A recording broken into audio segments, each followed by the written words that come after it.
Pensemos en esto por un segundo. Estamos en Quito, Ecuador, abril del 2005. Un presidente está a punto de caer, pero no es por un partido político ni por un golpe de Estado. No, es por algo mucho más increíble. Una estación de radio, así como se oye.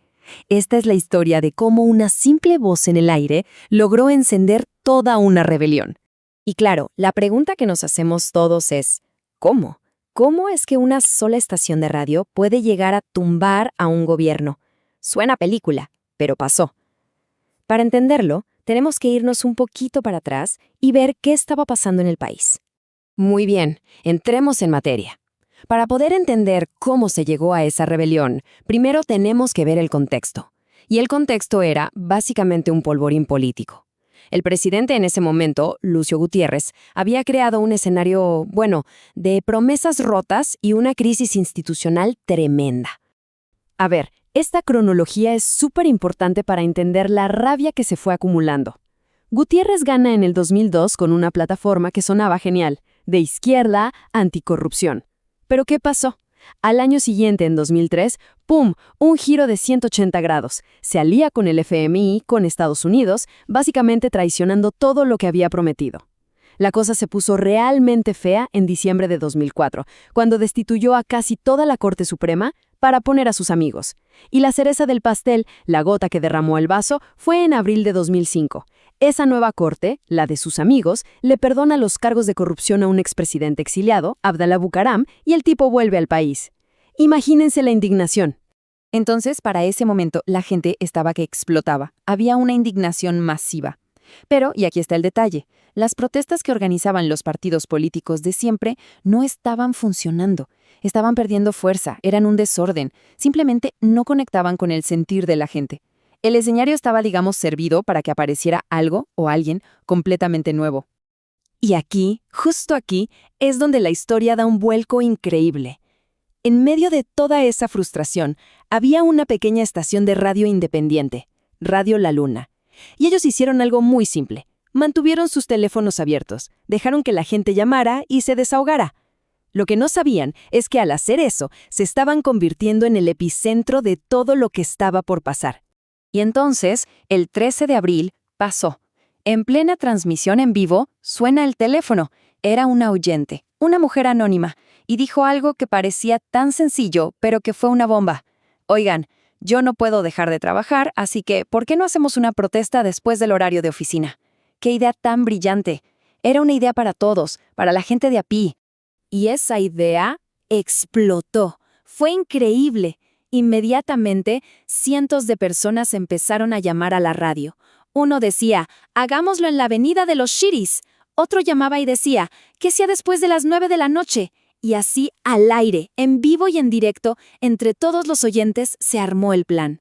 Nació un cacerolazo, una protesta sin jefes, sin políticos, organizada por la pura gente. ¿Y cuál fue el resultado? ¡Impresionante! Esa misma noche, más o menos 5,000 personas salieron a la calle. 5,000. Llenaron la avenida con el ruido de sus cacerolas, con sus cantos. Eran muchísimos más que en las protestas de los políticos. En una sola noche, la radio demostró que tenía un poder de convocatoria brutal. Bueno, y uno pensaría que con semejante demostración, el gobierno actuaría con cuidado, ¿no? Pues no, todo lo contrario. Su reacción, sin querer queriendo, terminó por darle al movimiento un nombre y una identidad superpoderosa. Al día siguiente, sale el presidente Gutiérrez a hablar con la prensa. Y se notaba que estaba furioso. Y en lugar de buscar el diálogo, ¿qué hace? Llama forajidos a la gente que protestó pacíficamente frente a su casa. Forajidos, o sea, como decirles delincuentes, vándalos, un insulto, clarísimo. Pero ¿saben qué? El insulto le salió completamente al revés. En vez de asustar a la gente lo tomó y se lo apropió.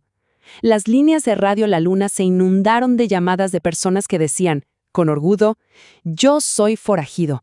Así que forajido ya no era un insulto, se convirtió en una medalla de honor, en el símbolo de un ciudadano que ya no se callaba y que exigía un cambio. Y a partir de ese momento todo cambió.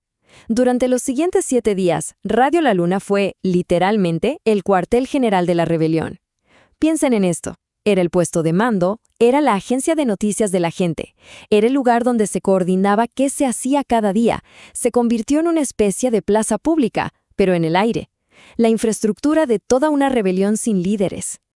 Ok, ahora vamos a darle una vuelta más a esto, porque esta historia es mucho más que solo una anécdota increíble. Es una lección súper potente sobre el rol que pueden jugar los medios en una democracia. Y ojo, estamos hablando de un tiempo antes de que existieran las redes sociales como las conocemos hoy.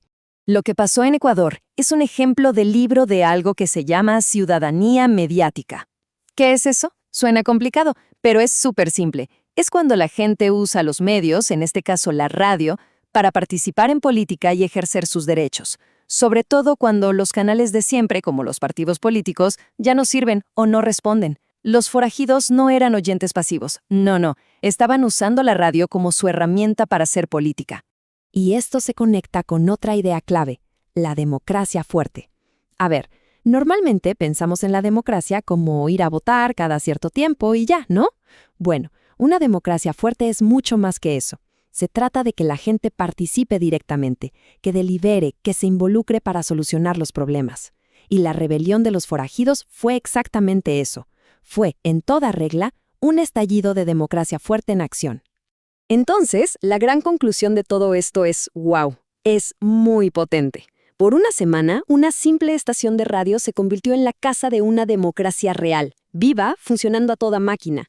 Lo que demostró todo esto es que cuando las instituciones le fallan a la gente tiene la capacidad de organizarse y, de alguna forma, de gobernarse a sí misma. Y todo esto, claro, nos deja con una pregunta flotando en el aire. Una pregunta muy relevante hoy en día. Vivimos en un mundo de redes sociales, de algoritmos que nos muestran solo lo que queremos ver, que nos meten en nuestras propias burbujas. En este contexto, ¿qué poder le queda a algo como una transmisión de radio?